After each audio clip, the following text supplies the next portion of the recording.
Today I want to tell you about several different stories about known flying objects. If you have some strange stories, you can share them in the comments section. This happened 15 years ago. One night when I was waiting at home for some of my friends to come and collect me so we could go stay by the seaside. I'm a female, by the way. We were set to leave at night and I was in the bathroom taking a shower. After the shower, I was drying my hair with a hairdryer. I was stood in the bathroom and the bathroom had a small window about head high, just off to the side of the sink. I was hot since it was summer, so I opened the window a little. I was casually glancing out of the window looking at the roof of the building next door, and that was when I noticed something shiny. What the hell is that, I wondered. I stopped drying my hair to take a closer look. There was a bright small object kind of hovering in the night sky. Oh, it's the UFO, I thought with a strange kind of rush of excitement. My excitement of seeing the unknown outweighed my fear of it. My logical brain snapped back into gear and I decided to hit the lights in the bathroom. I didn't want the unidentified flying object to see me. I felt very strongly about that. For some reason, I turned my hairdryer back on and kept watching the object with interest. I finished drying my hair and the UFO out there was still hovering. I thought that it would be a kind of cool thing to talk about with my family. I was kind of hoping one of them would know exactly what that thing was, and we could all have a laugh about it. I pulled out my Polaroid camera and I got ready to snap a picture. My camera was only one of those instant print cameras, so I knew that the quality wasn't going to be great. It did have a flash. This happened when I was in the first or second year of junior high school. I think I was about 13 years old. I grew up in the countryside, so I thought that I might get something. I aimed my camera out of the window at the flying objects and I took a photo. The small flash on my camera lit up the night sky in a quick flash of light. As soon as my camera flash went off, the object kind of reacted. It appeared to grow larger and larger. Since it looked like it could have been coming closer, I started to freak out a little. It seemed as if it spotted me. I silently closed the window and headed out of the bathroom and into the room of my family. Luckily, everyone was still awake and they were sitting around in the lounge. I told my mom and sister about what had happened and I showed them the photo I took, and to my surprise, it was blank. I couldn't make out anything. It just looked like a photo of the night sky. I couldn't believe it. I was supposed to be getting ready for a fun trip with my friends, but now I was feeling pretty disturbed about what I had just witnessed. I decided to do my makeup in the lounge in the company of my family. We spoke about all kinds of things and I became less and less worried about the UFO. My friends arrived and I left for the sea without incident. When I came back from my trip, I knew instantly that there was something wrong at home. There was a vibe in the house. You know, an awkward and stilted kind of atmosphere. I went to my mother to ask about what had happened in my absence, and something big had happened, a home invasion. An unknown individual or set of individuals broke into my sister's bedroom at night. The police had come out and questioned my sister. It had really shaken her up and she was described as being completely petrified by my mother. I wanted to ask my sister about it and show her some comfort, but when I went to speak with her, she seemed super pissed off at me. Here's what happened. In short, she fell asleep as normal that night as I left for my trip, but she woke up a little later suffering with sleep paralysis. She noticed that there was someone in the room with her. Then she noticed that there was more than one person in the room with her. She didn't even know how many there were. They appeared to be coming out of the shadows. He tried to get up but found that she couldn't move a muscle. Those shadowy figures stood over her and they were touching her and prodding her body. She said she didn't know what they were doing, but it felt wrong. She felt feelings and sensations of pain and fear that she had great difficulty in attempting to describe. She said that she was a prisoner in her own body, while these human-like things did things to her. She thought that the whole terrifying ordeal lasted around an hour, and then she was suddenly able to move again. When she looked down at her body, she noticed that she was covered in countless bruises and scratches. She looked around the room as soon as she was able to move and saw no one was there, Naturally, my sister was horrified, so she screamed the house down and my mom came rushing to see her. It was my mother who called the police. The house was locked tight that night. The police found no evidence of a break-into. My sister said that the only thing she could tie to the experience was my experience in the bathroom seeing that hovering object. So she was mad at me. She thought that my taking a photo of what I saw out there had brought this on. If a police officer from Corby, who was working about 15 years ago, ends up reading this, then you might remember the case.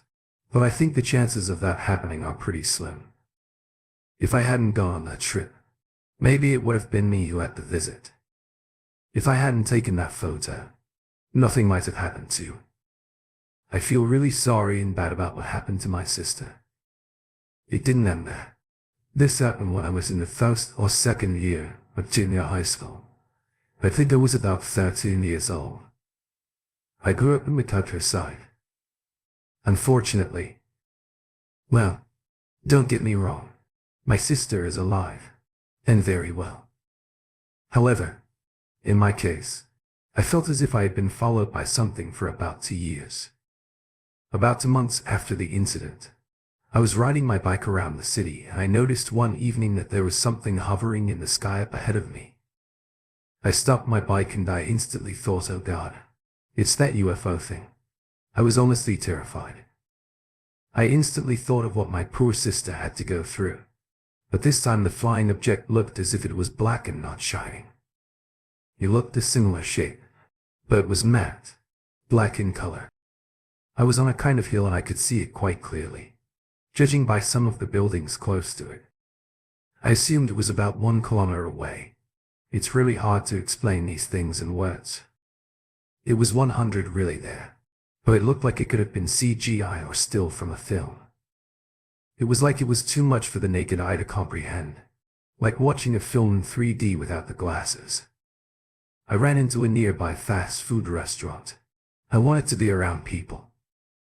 I didn't leave the fast food restaurant for about an hour, and when I left, the UFO was gone. Similar incidents happened like that for about 2 years. There was one which lasted almost a day. It was like I was being monitored, surveilled. You know, there is no real reason for any of this happening. And I guess I sound completely mad, but I can say that it was 100 true. These things did happen to me, and I know that they happened to my sister. I saw the marks on her body. My words cannot convey the fear I have of whatever that thing was that harassed my sister for. I heard a part of this story from my grandpa. I was staying with him one Saturday night. I can't remember why. Maybe it was just to give my parents the night off. I always looked forward to visiting my grandparents, though they lived way out, in the middle of nowhere, and there were loads of fun things to do there. I loved exploring the woods, looking for bugs and going down to the river, that kind of thing.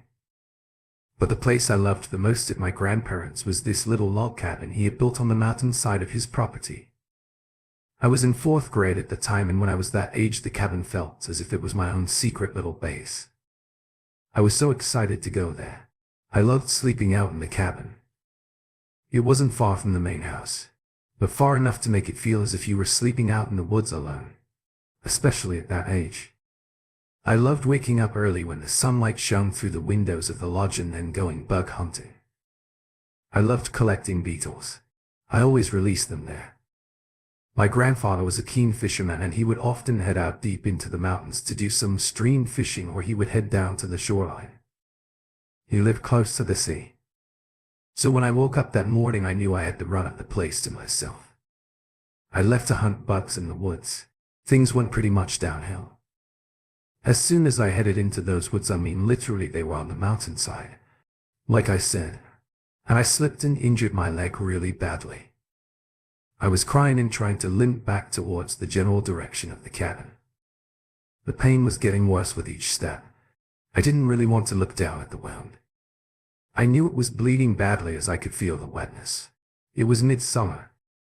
I was sweaty enough as it was, but there was a new kind of sweat on my brow, the cold one. I was really worried of getting lost, mainly worried of not making it back to the cabin. I felt as if I needed a moment to compose myself, and I sat down there on a fallen railing. My head was feeling incredibly. I don't know if this is the best word to describe it, but fuzzy in that feeling is the last thing I can remember. The rest of my experience is what my grandpa told me. My grandpa went back to check on me in the cabin.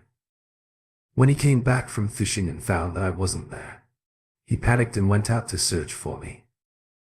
He looked around the area restlessly but couldn't find me. Later he returned to the cabin and saw me there lying on the ground in front of it. He said that he saw the girls about my age running away from the cabin.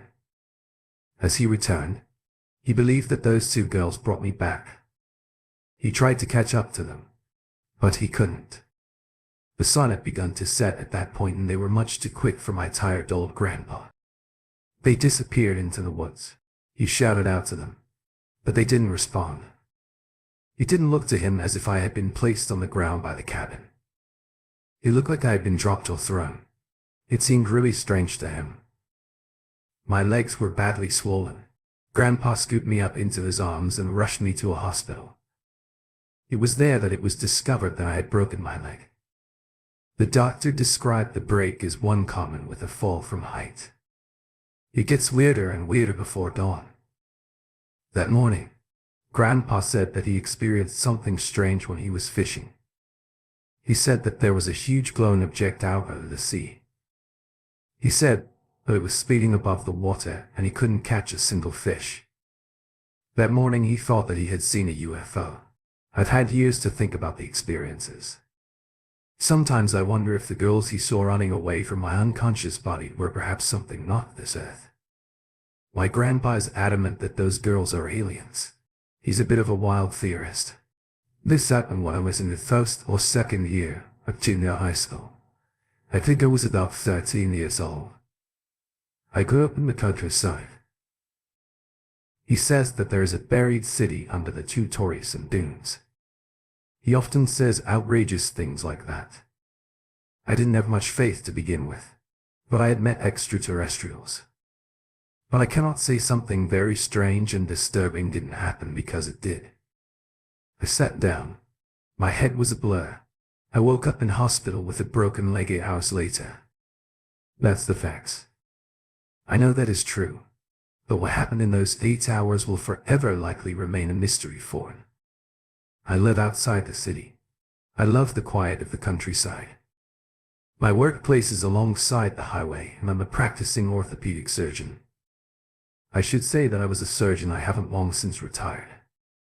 I handed my practice down to my son, who followed in my footsteps. We weren't the only clinic outside of the city, but we often got visits from out-of-town patients. It all started when we had a patient at 10 complaining of a neck strain. She said she had suffered it in her sleep. We took an X-ray and something unusual appeared. On that X-ray there was a whitish-looking shadow. Based on my experience, I guessed that the shadow belonged to something foreign, and I guessed that it was metal. In terms of the shape, the closest thing I can say it looked like was a bi-clock key, slightly shorter key with an irregular shape and length. I would say it was no longer than 15 millimeters. It's never easy to ask a patient about matters like that. I have dealt with patients who have cited trauma. At the first instance of inquiry, I was interested in finding out what that foreign object was, because it didn't look familiar.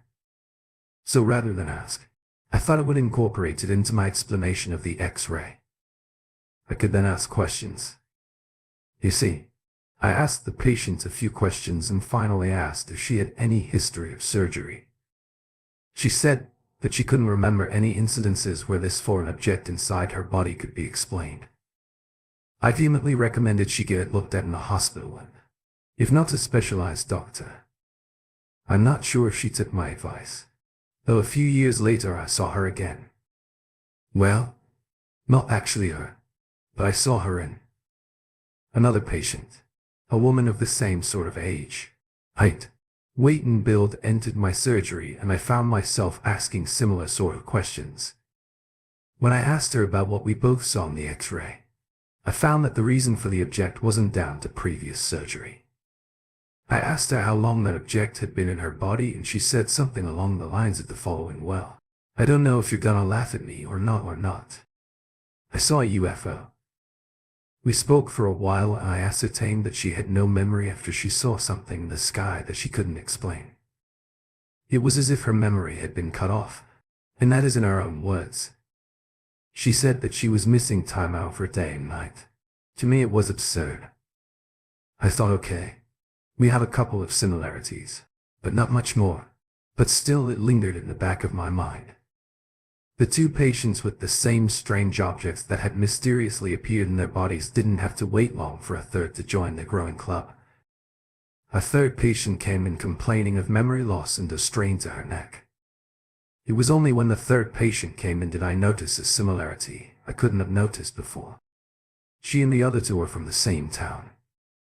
Like I said, my practice is on a main highway, and her town, or their town, wasn't too far away. I checked her address, her age, and it was similar to the others. Time I offered the third patient a full-body X-ray. Lo and behold, I found what I knew I would find: metal in the same area, the cervical vertebrae. If you're unsure of where, that is not trying to teach anyone to suck eggs or anything, but it is basically the back of the neck, and all three patients had 4 metal objects in the backs of their necks. It consists of 7 bones, C1 to C7, and those bones are separated by discs. These invertible discs allow the spine to move freely and act as a natural shock absorber, if you will. The foreign object was more or less in the same place in all 3 patients. I insisted that she visited the hospital, and, to be honest, she was the most receptive to my advice. Perhaps I might have been more firm with the others, but if I was like that with every patient, our country would be full of hypochondriacs, if not the world. I tried to create as many opportunities for her to speak as freely as possible. I encouraged her to feel free to tell me whatever she could which might help with the diagnosis. She said I saw a bright light approach when I was on the roof of my building.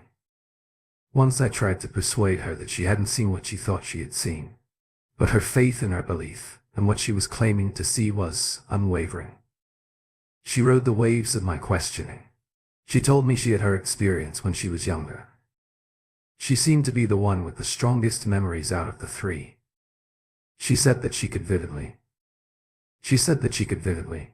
yet distinctively, remember being atop a mountainous area with 7 or 8 people. The location, she said, was a plateau in the woods midway up a mountain. There was a shrine there. She remembered something glowing hovering above the shrine. She was younger and she could never forget that. She said that before she fell to the ground, 7 or 8 people around her were already lying on the ground, and then she lost consciousness by the time light flickered against her eyelids. She guessed that 3 to 4 hours had passed. Initially, I thought that my patients had something odd in common. I even laughed off the idea of extraterrestrial into my mind multiple times. I mean, it wasn't until the 3rd patient that I took it seriously. I spoke with a few other locals. We often relied on other practices in our area for various reasons: second opinions, emergency supplies, and, of course, company. The company appears to be specific. I took it upon myself to ask one of my colleagues if he had experienced anything similar to my 3 patients, and he said that he had. Apparently my 2nd patient had visited his practice. It really bothered me, these similar experiences and the foreign objects in those young women's necks. But without my patient's permission I couldn't just cut into them to see what it was. I keep watching local news in the skies for any updates. It really bothers me. This is a mysterious experience. I have trouble getting my head around. It happened about 3 years ago, but I find myself constantly reliving that night. There's a park about 30 seconds from my place. I used to really like it. In that park there's a stadium. The stadium is used in high school level qualifying rounds of baseball in our district. It's a pretty big stadium. On nights where I have trouble sleeping or I just feel like going for a walk, I head up the park and into the stadium. There was a spot by the stadium where I used to smoke in spring. It became a nightly routine for me. I loved the breeze and the quiet of the night. It was a nice spot because I was above the pitch and I could look downwards into a night. I was up until about 10. I was really struggling with sleep that night. I headed through the park and up towards the stadium. As usual, I stopped in my track when I noticed something out of place. It looked like there was someone stood right in the middle of the stadium. It looked pretty suspicious. Was someone sneaking in? As I crept closer, I realized that it wasn't a person. I could tell by the silhouette it cast. It was about 2.5 or 3 meters tall. That's over 8 feet tall, pushing 9 foot. Maybe it was like this white longish pole. Like think kind of seeing a lamppost, but completely white. It was pointed and cone-like at each end, like a lemon, and it looked to be about 30 centimeters thick. On closer inspection, there was 2 of these long white pole things. They were hovering over the pitch inside the stadium. They were going around and around in circles as if they were looking for something. It was just the strangest thing I had ever witnessed. I stared at it for so long, but I still couldn't understand what I was looking at. I watched those objects circle around the pitch for about 30 minutes. I found it strangely hypnotic. I started to get sleepy, so I headed back home. I thought about those strange objects all day at work, and when night came and the hour grew late, I made my plan to head back to the stadium to see if the strange objects would be back. I arrived there at about 10, just like the night before. I looked out at the center of the pitch and I saw nothing. I started to doubt what I saw the night before. I wondered if it was just my imagination. I went to leave and something caught my eye. I saw what I came to see. It was at the edge of the stadium, near the bench the players sit on. It was there floating in the air, just like last time. However, there was only one of the pole. Like things this time. I looked all over to see if I could find the other one. And then I did find it was about 10 meters away from me, on the outside of the stadium. It moved closer to me in an instant and I saw something I'll never forget. It looked like the image of Munch's. The screen, but just the head, not the body. It was stretched vertically across the surface of the pole. It looked like it was vertically processing the image of someone's scream of horror. It was floating in the air in front of me, as if it was deliberately trying to show me this terrifying screen. I thought whatever phenomenon this was limited to the confines of the stadium. So when I saw it right in front of me, I was terrified. I actually screamed. I was so scared I ran as fast as I could. I thought that if I went straight home, then one of this thing would find out where I live. I left the park in a different direction, walked around for a bit and then entered my house through the back door. Even when I was home, my heart was pounding in my chest. I couldn't get to sleep that night. I decided not to go to the park and the stadium at night anymore. I told my friends and some neighbors about the experience, but none of them believed me. I looked up the park to see if anything had happened there, murders, or if it had been registered as a haunted spot or something like that, but I found no reports of anything paranormal. I did find a few stories of UFO sightings, though it's a wild theory, but what I'm buying into. I think I might have witnessed something extraterrestrial that might have some kind of secret advanced technology from the military perhaps. After a few months my fear of the park faded and my normal routine returned. However, I never saw those long pole-like things again. I really want to know what that was all about. This happened when I was in the first or second year of junior high school. I think I was about 13 years old. I grew up in the countryside. 3 years ago I went to Guam on a diving trip and I heard this story from a fellow diver from Nagoya in April of the year. In 1990, he traveled to a small fishing village in Indonesia. He said that he woke up in the middle of the night on the second night of his trip. He heard a loud noise similar to a roar coming from the direction of the sea. His room lit up as a bolt of light shot through the sky. He said that he was surprised, but he was still able to get back to sleep without any issues.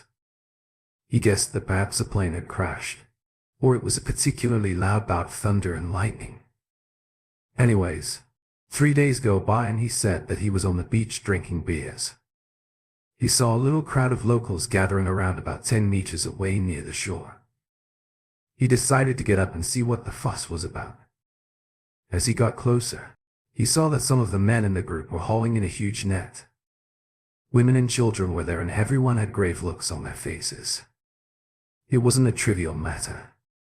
It looked to him like someone had caught something really big and he wanted to see what it was. It was a huge catch. There were fish flopping around in the net as it was being pulled to the sandy shore. Inside the net was a shark. It looked to be about 3 meters long. The shark was already dead, though it looked like it had a swollen stomach, so he thought that it could be a pregnant female. Perhaps it looked like the shark had a rupture to its stomach, likely what caused its death. One of the fishermen cut the rupture open a little wide, and we could see an arm protruding from it. There was a body inside of the shark's belly. It looked like it belonged to a young person short in stature. It was a horrifying sight. The small person was covered in the shark's internal organs and it looked as if it had been partially digested. When the shark's stomach was cut fully open, we realized that whatever the shark had eaten wasn't a person or a child. It looked like it wasn't from our planet. He said that it looked exactly like a depiction of a gray. You know, the kind of alien you see in the movies and documentaries. When he looked at the shark's head, he said that there was a burn mark running across it, which was the length of about 30 centimeters. It looked like it had been burned with some torch or fire. It was an interesting story. I never heard one like that before, where a shark eats an alien boat. I felt like this would be a cool place to share it. Hey everyone. I wanted to include a couple other stories in this one. So if you're an avid watcher or listener, you might have heard these ones before, so feel free to jump off the video now.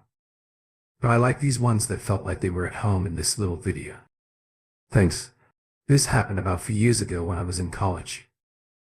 Back then, I didn't really care about credits or attendance. Really. I was enjoying the college life a little too much. My university was out in the middle of the countryside, which meant that there wasn't all that much to do at night. So I would often go on road trips and night drives with 3 regular friends.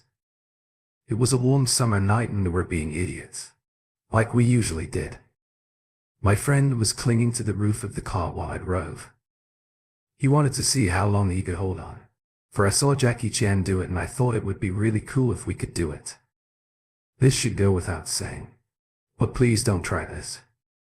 It's really stupid, and he could have died.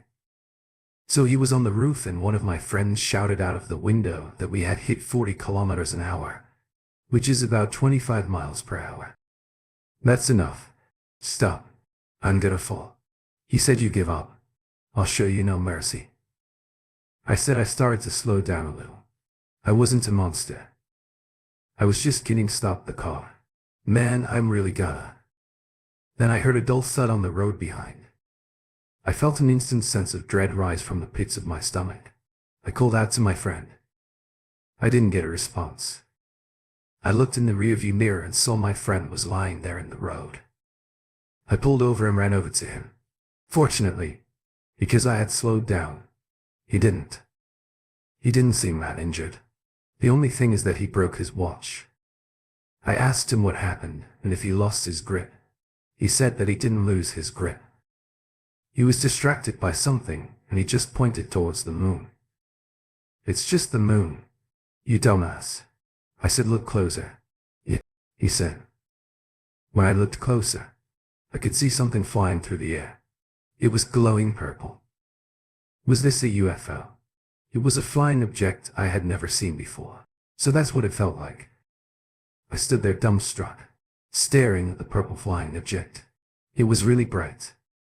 We had driven up to this observation area in the mountains, usually popular in the day, but quite at nighttime I experienced a different kind of fear that day.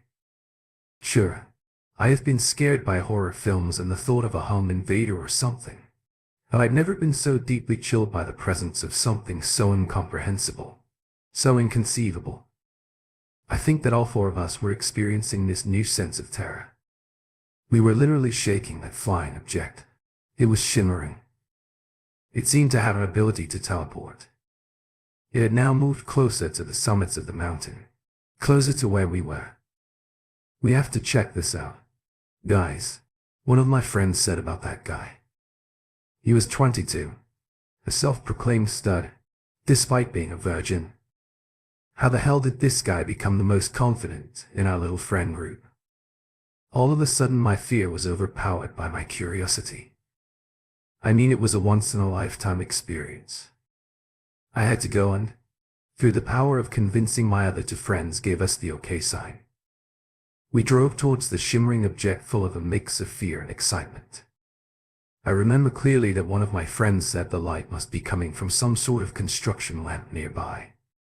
The instant my friend said that, we heard a terribly loud noise coming from the direction of the light. It was hurting my ears.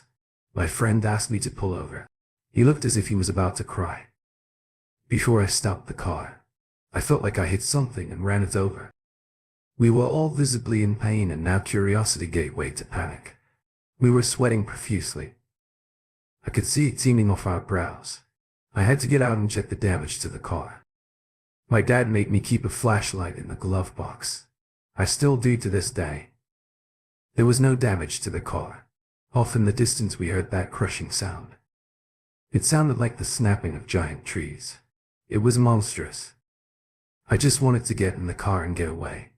We couldn't stop the ringing in our ears. It was really scary. I shouted to everyone to get back in the car. The shining object in the sky was moving again. It was descending the mountain in a straight line. It was approaching our direction with some speed. I felt like this couldn't possibly be happening. Shouted at them to hurry up and get in the car, and once we were all in, I sped away from the light. I must have broken some speed rules that night. Maybe I was channeling my inner Jackie Chan. Who knows? Everyone was silent in the car. We went to a convenience store at the bottom of the mountain. It for some reason felt safe. There, the shining purple UFO thing seemed to hover in place where I thought I hit something. And then we watched. The light slowly faded into the dark. I had no idea what the hell happened that night, but it felt like something otherworldly.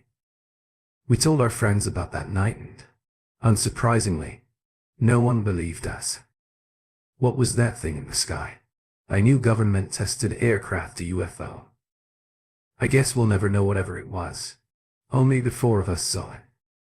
This happened when I was in university, when I was driving home from a trip. The roads were really dark. As I was in the countryside, the mountains and trees were blotting out the moonlight. All of a sudden my engine began to splutter and slow until it eventually came to a stop. I'm not the best with cars, so rather than waste any time with guesswork, I figured I'd call roadside rescue. I had that as part of my insurance. There was nothing much I could do except wait for someone to arrive. It was creepy out there.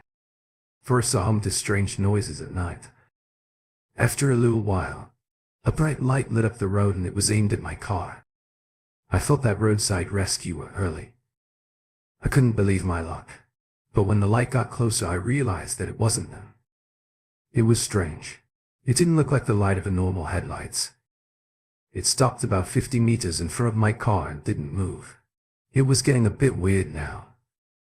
Unlike standard headlights, which are divided into two light sources, whatever was in front of me had only the one source of light. That light was so bright it didn't seem safe at all. It seemed not to have the same purpose as a light bulb. I didn't like it. And then I saw them, three people approaching from behind the light. These were very thin and very tall, pushing to meters. I'd say 6'6". As they moved from behind the lights to in front of it, I could see the lines in their face. Their faces were really gaunt and long. There was something off-putting about these three people that I couldn't quite put my finger on at first, but then I realized what it was: their style of clothes and hair, etc. They looked like they were from another time period. It was like they had been wearing the same clothes since the 70s. They were wearing chinos, polo shirts, stuff like that.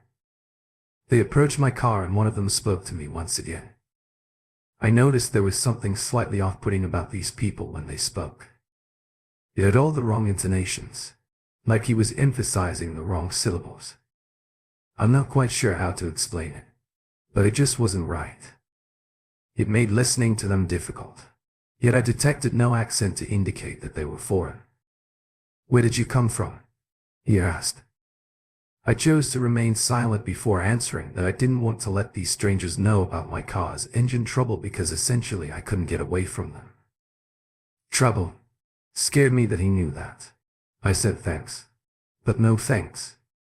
I had already called roadside rescue. The man was persistent. They kept refusing.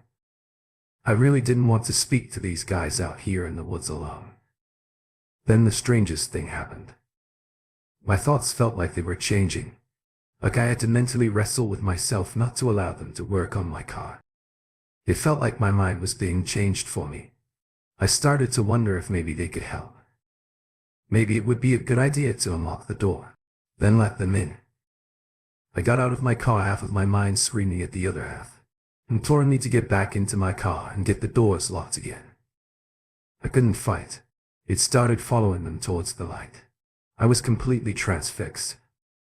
I didn't need to think for myself. I tried to raise my arm, but I couldn't because I wasn't in control of it. I wanted to be scared, but this calm voice inside my head reassured me that there was nothing to fear. That part of me was still screaming to do anything I could to get away from these men, but that internal voice of mine was getting quieter and quieter. While I was walking towards that bright light, my phone started to ring.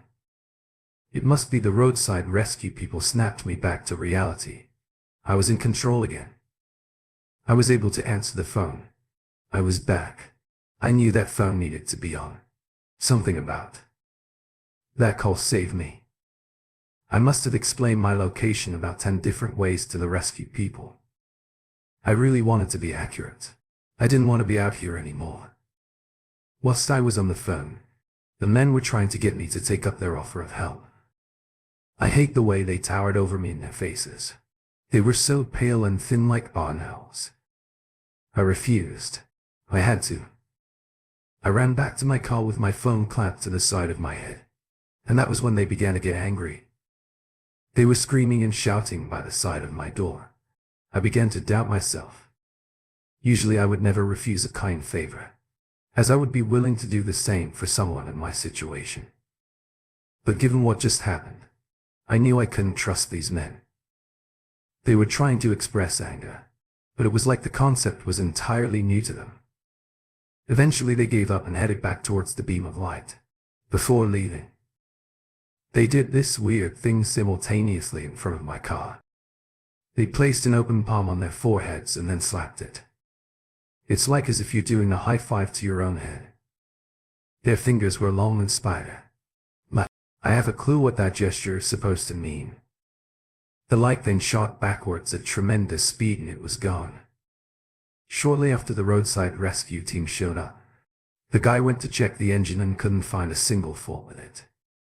He put my keys back in the ignition, turned it and my engine started without issue. That really freaks me out, because I know that my engine stopped. I hated it, but I needed to get out of the woods. I headed in the direction the light shot off and had managed to get home without any further incident. However, when I woke up the next day, I had a really strange rash all over my body, but went to see a dermatologist and he couldn't figure out the cause of the rash. I think the rash went away after 10 days or so with the cream and ointment I got from the dermatologist. I'm sure that rash was related to the bright light and those three men well. I say men. I'm not entirely convinced of that fact. About 2 years after this happened, I was at a party and a woman said that when she was driving out in the mountains in the same area, that I was with her boyfriend. They said they saw something similar to what I did, she said on 2 occasions. She saw beams of light flying across the night sky. Some people snickered at that, but I didn't. It felt all too real.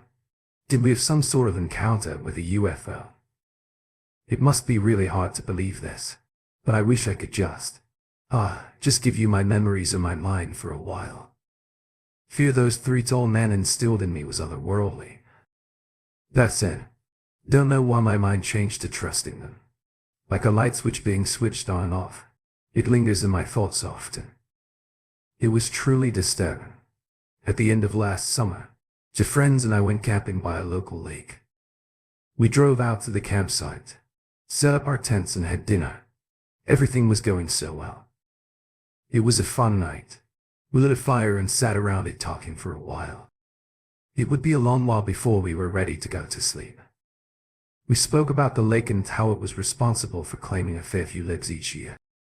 Some say it's a place where people go to end things, and others say that the waters are deceptively deep and filled with tangled weeds, tree limbs, and the riverbed is lined with thickened death-capable silt and mud. As we three sit there in front of the fire talking, we all noticed something out on the other side of the lake. There were bright lights. Since there were other campsites dotted around the lake, we passed this off as simply another group of people camping out for the night. We didn't pay much attention.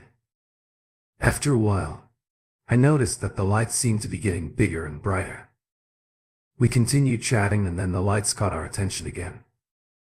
It looked as if it was moving closer to us.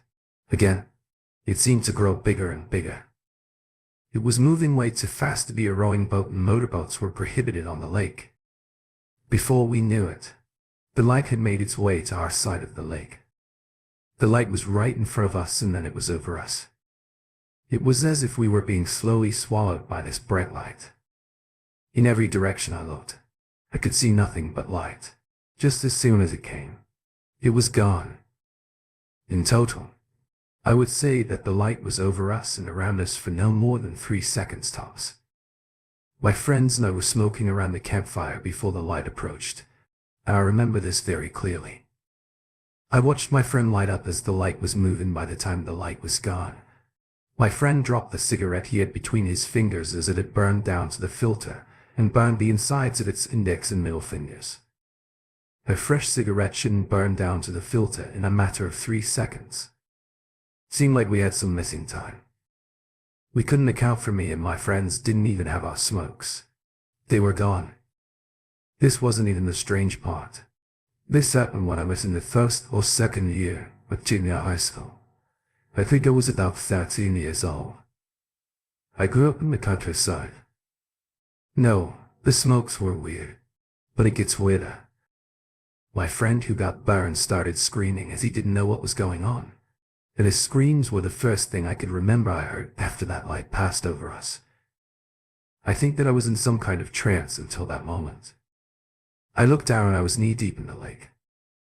He was up to his waist in the lake, and our other friend was silently wading further and further into the middle of the lake. We both screamed out to him, and yet he didn't respond. We tried to get over to him as quickly as possible, but you know what it's like running in water. We were also sinking. As we ran, I gave up and swam for it. The dirty lake water went in my mouth. I got to him first, since I was further than my other friend in the lake, and as soon as I reached him, I slapped his back and shook him until he regained consciousness.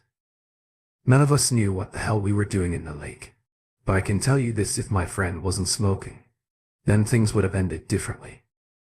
The lake is incredibly deep in the middle, and since my friend was up to his chest, I dread to think what might have happened to him and us. The chances of drowning seem high. I have nightmares about me walking deeper and deeper into dark, murky water, unable to stop myself watching. The light above me grows darker as I sink to the bottom. I know firsthand now how dangerous it is in that lake. I have no idea what that light was. It's something paranormal or extraterrestrial. I don't think I'll ever find out, because I'm never going back to that lake. We got out of the lake, dried off, and packed everything back into our car as fast as we could, leaving most of the things we brought behind. We left and nothing further happened, but that night is one I think about frequently for him.